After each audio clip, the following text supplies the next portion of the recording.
Olá pessoal, olha eu de novo.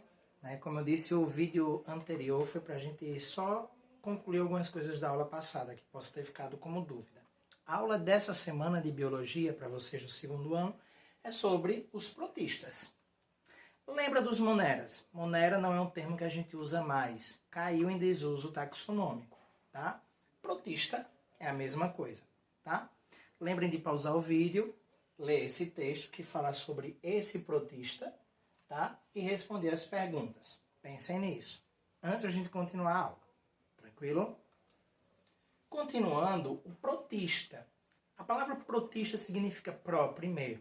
Tá? São os primeiros seres eucariontes. Já fazem parte do domínio eucária, junto com as plantas e os animais e os fungos. São formados por protozoários e algas. E também são termos que a gente não usa mais na taxonomia. Protozoário a gente pode usar como um agrupamento de vários organismos, tá? Mas não é um termo taxonômico mais. Perdeu o valor. Algas, a mesma coisa. Tá? São unicelulares, eucariontes. Tá? A gente já entra num outro grupo de organismos, os eucariontes. A célula já é bem mais complexa. São heterotróficos, no caso dos protozoários, ou autotróficos, no caso das algas.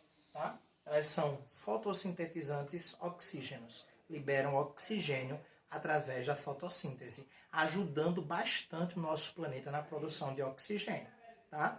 Diferentemente de que muitos acreditam, não são as árvores o pulmão da Terra, são as algas. Então a importância da gente não poluir o ambiente aquático. Tá? Só que eles têm uma característica importante, eles não têm tecidos. Tá?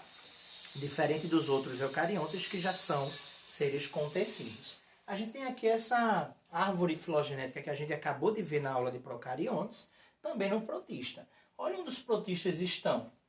Tá? Nós temos o domínio eucária, todo mundo aqui, animais, fungos e plantas e os protistas. A gente tem protista que não tem tanta ligação com a galerinha do lado de lá. Nós temos outros protistas que já tem um pouco de ligação com esses aqui. E esse tipo de protista, ó, que é bem parente do reino planta. Tá? Aqui a gente tem dois exemplos de protistas, uma alga e um protozoário. Gente, a importância dos protistas. A gente acha, Iveson, a gente não sabe para que serve esse tipo de ser vivo. Realmente. Né? São seres que a gente não tem tanto contato como plantas e animais e fungos, né? Mas são seres que a gente deveria conhecê-los, porque são muito importantes. São base da cadeia alimentar aquática. Né? As algas, tanto unicelulares quanto as pluricelulares, né? Elas são importantes para a cadeia alimentar aquática, né? Como o fitoplâncton. São usados também na alimentação humana. Nós temos, por exemplo, a alga chamada nori, que é uma alga vermelha que a gente enrola o sushi. Tá? Nós temos também a wakame, que é uma alga parda usada em sopas, né, naquela região ali do Japão. Nós temos a alga kombu, tá? Também uma alga parda usada com arroz e leguminosas para fazer uma alimentação tipicamente japonesa. Tá? Também podemos citar alguns usos comerciais desses protistas, né, como os alginatos, que são feitos de substâncias retiradas de algas pardas. Tá? Essas substâncias são usadas para produzir papel e creme dental. E temos também o agar e a carragenina. A carragenina ela é tirada de algas vermelhas e é utilizada na indústria farmacêutica, na indústria de cosméticos também, e em gelatinas e para dar consistência aos alimentos, como os sorvetes. Né? Aquela consistênciazinha durinha do sorvete é por causa de substâncias retiradas de algas, de protistas. E a gelatina também. Tá? Gente, vamos falar agora um pouquinho da evolução. Tá? Evolutivamente, esses organismos deram origem aos demais eucariontes, né? Por uma teoria chamada de endossimbiose ou simbiogênese. Ela aconteceu de duas formas, a simbiogênese primária e a secundária. Esses dois tipos de evolução a gente já falou lá no primeiro ano, quando falou de origem da vida. O que é a simbiogênese primária? Olha para cá. Eu tenho um eucarionte, né? Que englobou uma cianobactéria, por exemplo, um procarionte. Essa cianobactéria que faz fotossíntese deu origem a uma célula que é fotossintetizante. Essa célula fotossintetizante, tá? Ela deu origem a outras células e organismos. Esse primeiro passo, onde uma célula eucariótica primitiva engloba ou uma cianobactéria ou uma bactéria, tá? É chamado de endossimbiose primária, porque deu origem às mitocôndrias ou aos cloroplastos. Tá? A gente tem a origem aí, nesse caso, das mitocôndrias e cloroplastos de alguns grupos de seres vivos, como, por exemplo, as diplomonadidas, que são protistas, as parabasálias, amebozoários, foraminíferos, cinetoplastídeos, fungos e animais, que são eucariontes. Quando eles englobaram essa cianobactéria, dando origem ao cloroplasto, deu origem às algas vermelhas, verdes e às plantas, tá? Que são chamadas de arqueplastidas. A segunda parte da evolução é um segundo englobamento. Esse carinha aqui, ó, uma alga verde, englobou um outro organismo unicelular, dando origem aos euglenas, por exemplo. Tá? Já quando uma alga vermelha englobou esse organismo unicelular, ele deu origem a outros grupos de seres vivos, como, por exemplo, os dinoflagelados. Tá? Em alguns desses dinoflagelados, eles perderam o cloroplasto e não fazem mais fotossíntese. Os ciliados, todos perderam o cloroplasto e não fazem fotossíntese. Os apicomplexos, que são chamados também de esporozoários, os cloroplastos desse apicomplexo se modificou na pontinha dele, formando o apicoplasto, tá? Que é uma estrutura que ajuda ele a se fixar nas células. As diatomáceas e as algas pardas. Então vejam, evolução primária, tá lá o carinha, engloba uma estrutura unicelular, um procarionte, tá? Que tem mitocôndria. E depois um que tem cloroplasto. É evolução primária. Depois esse carinha que já está pronto com mitocôndria ou cloroplasto engloba uma outra estrutura, tá? Dando origem aos outros seres vivos. Tá? As células primitivas desses seres vivos, pelo menos. Gente, os protistas, eles têm duas classificações. Uma antiga e a atual. A antiga ela é bem fácil. Temos 4 filos, 4 grupos. Tá? Os esporozoários, sarcodinhos, flagelados e ciliados. E como é que a gente classificava? Bem simples também, pelo tipo de estrutura de locomoção. Tá? Esporozoário não tem estrutura de locomoção. Tá? Eles usam o corpo para se locomover, fazendo movimentações, tá? Flexões do corpo ou deslizamento. É o caso do plasmódio da malária. Já o filo sarcodina, os sarcodinhos, eles têm pseudópodes, como é o caso da ameba, tá? Ou tem também essas estruturas que são especiais, são pseudópodes especiais, tá? Qual é o caso dos foraminíferos. Os flagelados, como o próprio nome diz, têm flagelos, que é o caso da giardia, que causa giardíase. E os ciliados têm cílios, tá? Que é o caso dos serizinhos como um paramécio e um didínio, tá? O didínio é esse carinha aqui, tá? Só que a classificação antiga passou. Atualmente, desde 1970, se propôs uma nova classificação. Tá? Essa nova classificação tem todos esses grupos aqui. Tá? Diplomonadidas, parabasálias, amebozoários, foraminíferos, cinetoplastídeos, euglenófitas, ciliados, apicomplexos, dinoflagelados, diatomáceas e algas pardas. É um bocadinho de gente que está dentro dessa árvore filogenética do domínio eucária, que tem outros eucariontes, tá? Dentro desses eucariontes, todos esses carinhas que são os filos atuais, tá? Vamos falar de um por um. São vários. Então, calma aí que a aula ela vai ser bem extensa a partir de agora. Se você quiser dar uma pausa, fazer alguma coisa aí, descansar a mente um pouquinho e seguir, tranquilo. Mas continua ouvindo, tá? Os diplomonadidas e parabasálias. Gente, são heterotróficos anaeróbicos, tá? Eles não precisam de oxigênio, tá? Eles vão ter uma mitocôndria modificada, belezinha? Outra coisa, os diplomonadidas, como exemplo, a gente tem a Giardia intestinalis, também chamada de Giardia lamblia, que causam uma doença chamada giardíase. Olha lá aí, ó, coisa mais linda. São flagelados. As parabasálias, a gente tem como exemplo as triconinfas e as tricomonas.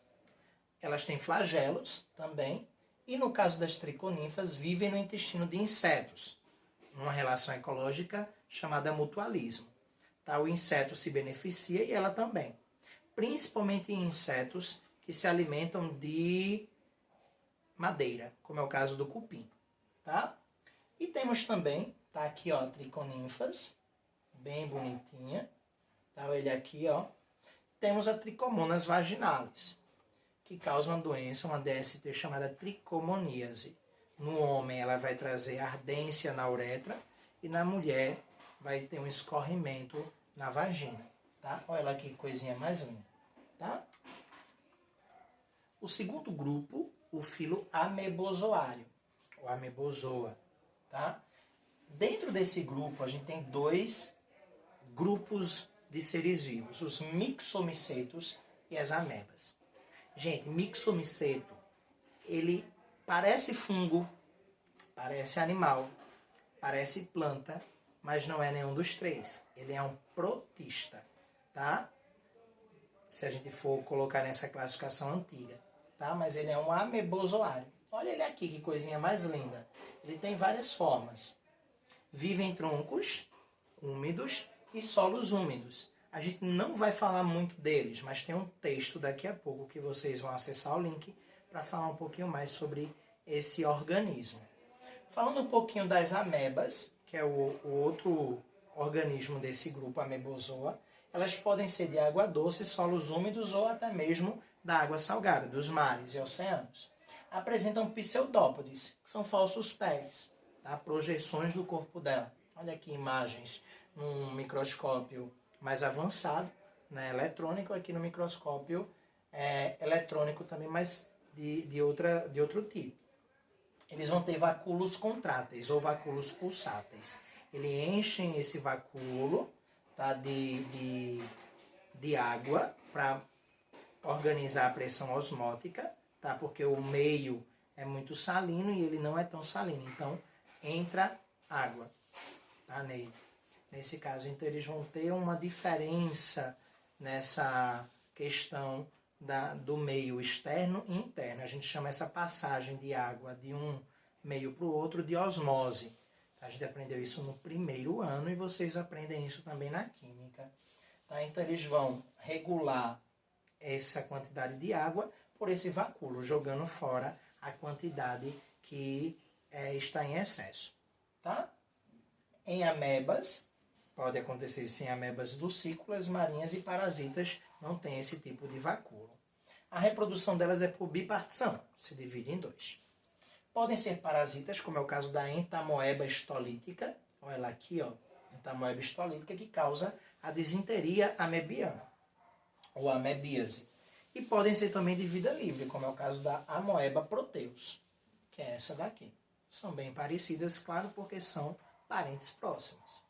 Tá? Gente, saiba mais sobre os mixomicetos acessando esses 5 links. Professor, é para acessar? Tá? Você pode acessar no final da aula, pode dar uma pausa agora também e dar aquela olhada nos textos. Olhem bem esses textos, são muito interessantes sobre os mixomicetos. Tem coisa aqui que nem eu sabia, tá? Porque é uma classificação nova, então a gente não tinha, né, tanto... Não falava tanto disso, por exemplo, na universidade. Então, como lembrem, a taxonomia sistemática está em constante organização. Gente, continuando, os foraminíferos. O que são foraminíferos? São essas estruturas bonitinhas, ó, parecem cascas daqueles bichinhos de praia, né? Aquelas conchinhas de moluscos, mas não são, tá? São protistas. Esses protistas possuem pseudópodes bem finos, que a gente vai chamar de reticulópodes, tá? E vivem no sedimento marinho, nos bêntons, lá no fundo, tá? Dos mares, por exemplo. Alguns podem viver em suspensão na água, sendo levado, tá? Eles apresentam um exoesqueleto com carbonato de cálcio. Por isso que eles vão ter essas estruturas parecendo conchinhas. Indicam a presença de petróleo. Então, em alguns lugares, o pessoal, quando acha terra de foraminíferos, tá? Eles vão cavar ali porque pode ter petróleo. Algumas rochas sedimentares são formadas, né, por esse tipo de ser vivo e são em formato branco, como essa falésia aqui, ó. Uma falésia é como se fosse uma montanha na beira de um mar, tá? Falésia viva. Se ela for um pouco mais afastada, uma falésia morta. Essa daqui é a falésia de Dover, na Inglaterra. Olha que coisa linda, né? E eles são mais lindos ainda. Os cinetoplastídeos, né, é um grupinho muito importante para a nossa saúde, para a saúde humana. São dotados de flagelos e a mitocôndria deles tem algumas especificidades. Ela é única e grande, tá? Rica em DNA. E tem uma dilatação dessa mitocôndria próximo do flagelo, que antigamente foi chamado de cinetoplasto, por isso o nome do grupo, cinetoplastídeo. Acreditava-se que essa mitocôndria dava energia ao flagelo, mas depois descobriu-se que não é bem assim. Tá? Eles podem ter vida livre, tá? Ou podem ser parasitas humanos. Vamos falar dos parasitas humanos. Temos aí o Trypanosoma, o gênero Trypanosoma, e o gênero Leishmania. O gênero Trypanosoma, a gente tem uma espécie muito importante para a gente. O Trypanosoma cruzi, que causa doença de Chagas. É esse cinetoplastídeo aqui, ó, dotado de flagelo. Aqui é uma visão em microscópio eletrônico. Tá muito... dá para visualizar muito bem. Então, eles entram no nosso organismo, tá? E vão causar ali alguns problemas no coração, inchaço do coração. Quem transmite esse tipo de protozoário é o barbeiro, tá? Um foraminífero. Outro gênero importante é a Leishmania, que causa a leishmaniose, uma doença tropical muito comum também nas nossas regiões. Nós temos a Leishmania chagas, a espécie que causa a leishmaniose visceral, também chamada de calazar, a Leishmaniose brasiliensis, a Leishmaniose guianiensis e a Leishmaniose amazonensis, que causam a leishmaniose cutânea, ferimentos na pele, tá? Também chamado de leishmaniose tegumentar ou úlcera de Bauru. Olha aqui as leishmanias, né? O Trypanosoma aqui no microscópio comum, como aquele que a gente tem na escola, e aqui a Leishmania chagas e a brasiliensis, tá? Causam doenças sérias ao organismo. Aqui a gente tem um ciclo da doença de Chagas, né? O barbeiro, ele vai picar o ser humano, esse protozoário vai em direção aos vasos sanguíneos e depois ao coração, tá? E lá eles vão formar estruturas chamadas de amastigotas, que se duplicam dentro do organismo da pessoa de forma sexuada e invadem novas células. Depois saem novos tripanossomos, tá? Mastigotas, e vão para a região próxima à pele, os vasos sanguíneos, né? Ficam por ali. O barbeiro vem novamente e pode se infectar com esse bichinho, né? Com esse tripanossoma. Ele entra no barbeiro e pega e forma as epimastigotas, que são formas diferenciadas dele, mais evoluídas. Se duplicam por reprodução assexuada, se transformam em tripomastigotas e dentro do barbeiro vão novamente pela picada. O barbeiro pica e depois faz as fezes em cima da picada. Essas fezes contaminadas que traz esse micro-organismo para dentro da gente. O ciclo da leishmaniose é causada por um mosquito, um flebotomínio, tá? E é bem parecido. Ele pica o ser humano. Essas promastigotas, que são estruturas iniciais, que são como se fossem ovos, vão para dentro do organismo, para a circulação, né? Se multiplicam, formando novos, como se fossem ovinhos, tá? Em vários tecidos, e depois o mosquito pica novamente. Se a pessoa estiver contaminada, leva para dentro do mosquito, se transforma na forma amastigota, que são as estruturas que se dividem por reprodução assexuada e pica uma nova pessoa, infectando a pessoa. Tá? Gente, falando agora das euglenas, ou euglenófitas. Essa estrutura está lá no início da aula, naquele texto. Né? São algas unicelulares flageladas, olha o flagelo dela aqui, tá? Sem parede celular, que é uma característica exclusiva. Né? Eles têm uma película bem fininha no lugar da parede celular. São autótrofas ou heterotróficas. No caso, elas podem fazer os dois. Quando não conseguem fazer fotossíntese, ela pode se alimentar. O gênero Euglena é o mais comum e é muito encontrado em água parada, em poças d'água, por exemplo. Se reproduzem por cisciparidade. É a mesma coisa que bipartição. Tá?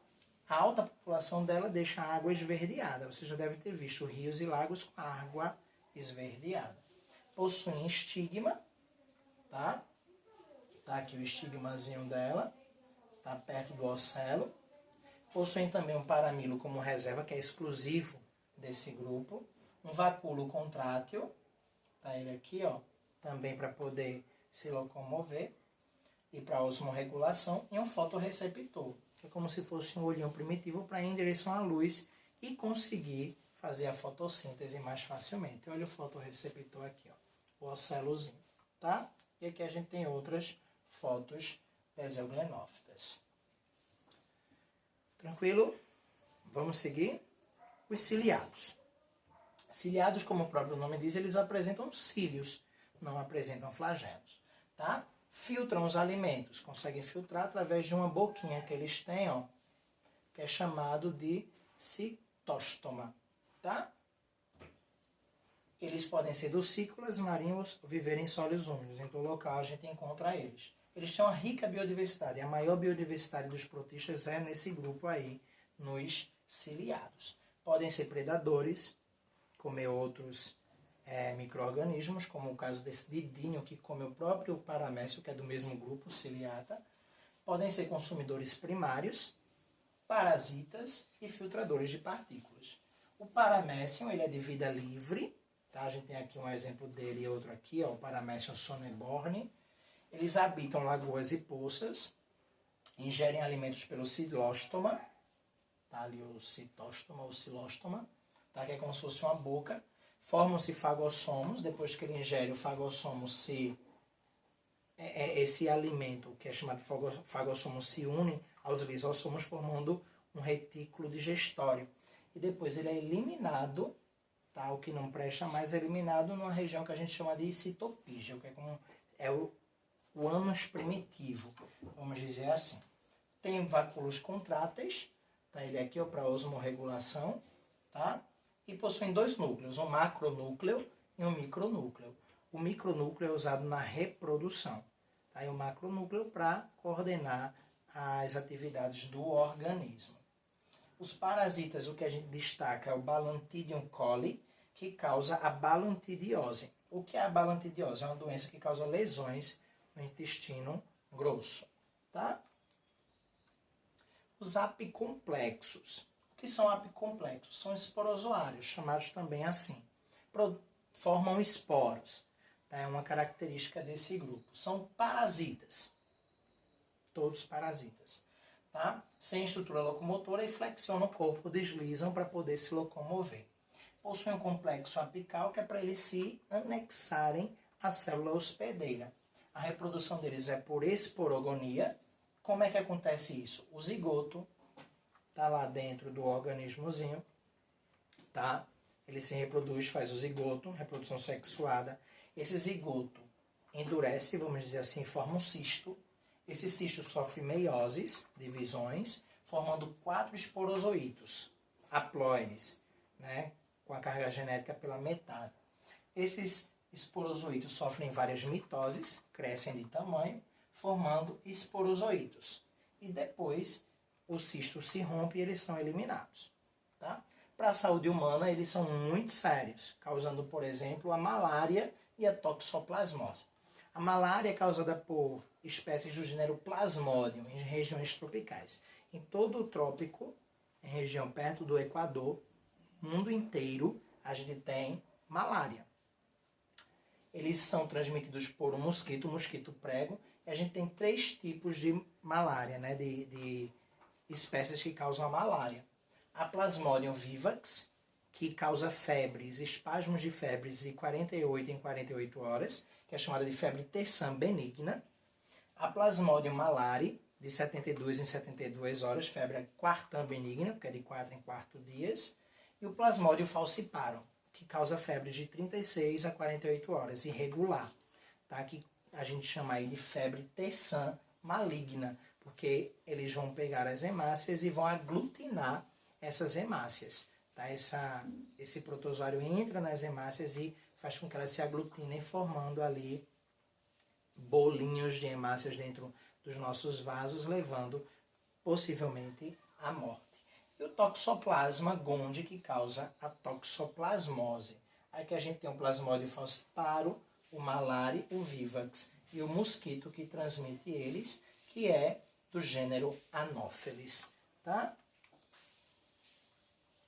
O ciclo da malária é simples. O mosquito pica a pessoa, esses esporozoítos vão para a corrente sanguínea, o homem é o hospedeiro intermediário, o mosquito é o definitivo, entram no fígado, formam-se merozoítos dentro desse fígado, destroem as hemácias, tá? O ciclo se repete até infectar muitas hemácias, o mosquito vem, pica e leva novamente para dentro do mosquito. Dentro do mosquito acontece reprodução sexuada, fecundação e os oocistos que serão implementados dentro do organismo. Aquele cistozinho, quando se rompe, aí nós temos ali estruturas chamadas esporozoítos dentro das glândulas salivares do mosquito, tá? Que vão parar no homem, que é o hospedeiro intermediário. Aqui a gente tem onde é que a gente encontra a malária no mundo todo, essas regiões. Vejam, o Equador está aqui, né? Então na região de trópicos, 2 trópicos de Câncer e Capricórnio estão aqui, tá? E os dinoflagelados. A gente está concluindo já, muita calma. Dinoflagelados são belíssimos, ó. São diferentes, especiais. Eles vão ter um flagelo, tá? Na verdade 2 flagelos. E um deles vai ser responsável circundando ele, o bichinho, né? Fazendo com que ele gire feito um peão. Podem ser chamados de dinófitas ou pirrófitas também. A maioria é marinha, tá? A metade são heterotróficos, como a Noctiluca sitilans, que é a bioluminescente. Aqui, ó, a bioluminescência, eles ficam no mar, causando o acendimento das águas, vamos dizer assim. E outras espécies também podem causar a maré vermelha. São tóxicos, como a Goniolax catenella e a Gymnodinium breve. Tá? Podem viver em mutualismo dentro de corais, ajudando esses corais a terem a sobrevivência deles. Mutualismo é os dois se ajudam. A gente chama eles, nesse caso, de zooxantelas.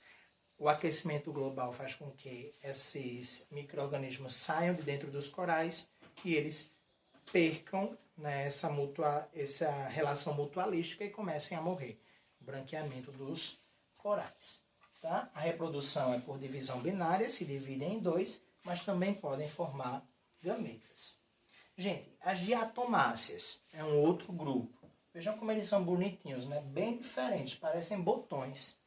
Né? Esses serizinhos são dulcícolas ou marinhos, unicelulares ou vivem em colônias e fazem fotossíntese. A parede celular deles é rígida, com uma estrutura chamada sílica, que a gente chama essa parede celular de frústula ou carapaça. Eles são encontrados em regiões, em alguns sedimentos, que a gente chama de terra de diatomáceas ou diatomito. Podem ser usados comercialmente na indústria de cosméticos, produção de polimentos e tijolo. Eles não têm cílios nem flagelos. Locomovem-se pela liberação de um muco. né, e vão se deslizando, vamos dizer assim. A reprodução é por divisão binária e também podem formar gametas. São bem diferenciados, bem bonitos, né? E as algas pardas, a gente conhece bastante elas. Quem aí não já viu sargaço, né? Sargaço é quando ela já está morta. Sargassum é um gênero que a gente tem de alga parda. Tá? São chamadas de feófitas ou feofícias. A maioria é marinha e a gente tem como exemplo a kelpis, que pode atingir 60 metros de altura em algumas regiões do mundo. No Brasil, a gente tem algumas espécies que atingem 4 metros de altura no Espírito Santo, na costa do Espírito Santo. O gênero Sargassum é o mais conhecido por a gente. Podem ser utilizados na alimentação e, como a gente viu lá no início, na culinária japonesa, como a laminária japônica, que forma o kombu, tá? Que é aquela sopinha, e a Undaria pinnatifida, que forma o wakame, tá? Que é aquele arroz com alguns legumes, tá? É que a gente tem a estrutura de um sargaço. Ele tem bolinhas, vamos dizer assim, que é para ajudar eles a flutuarem. Gente, esse texto fala de doenças negligenciadas. Deem uma pausa no vídeo, leiam direitinho esse texto, tá? Que ele é muito importante. Bem, esse texto, ele traz uma questão de doenças negligenciadas, que são doenças que não têm uma boa pesquisa na área, que os governos normalmente não dão tanta atenção, embora sejam muitas, e nesses países subtropicais são muito sérias, né?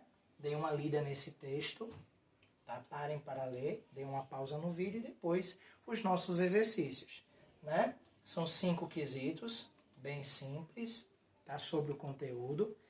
Façam esses exercícios no seu caderno, não tenham pressa, não tenham desespero. E para a gente concluir, algumas tirinhas sobre a divisão binária em protistas, né? Essa ameba se aproxima de uma bactéria, lança os pseudópodes, abraça a presa e digere a presa totalmente. E as outras bactérias comentam: viu? Cuidado com pessoas muito envolventes. Né? Então, cuidado, né? As amebas são muito envolventes, acabam digerindo as pessoas. Mundo das bactérias. Estou tão sozinha, tá pensando lá a bactéria, vou me duplicar. Se duplicou. Oi, você vem sempre aqui? Que cara chato, se duplicou novamente e convidou o outro para ir embora. Vamos embora, né? Acabou ficando sozinho novamente.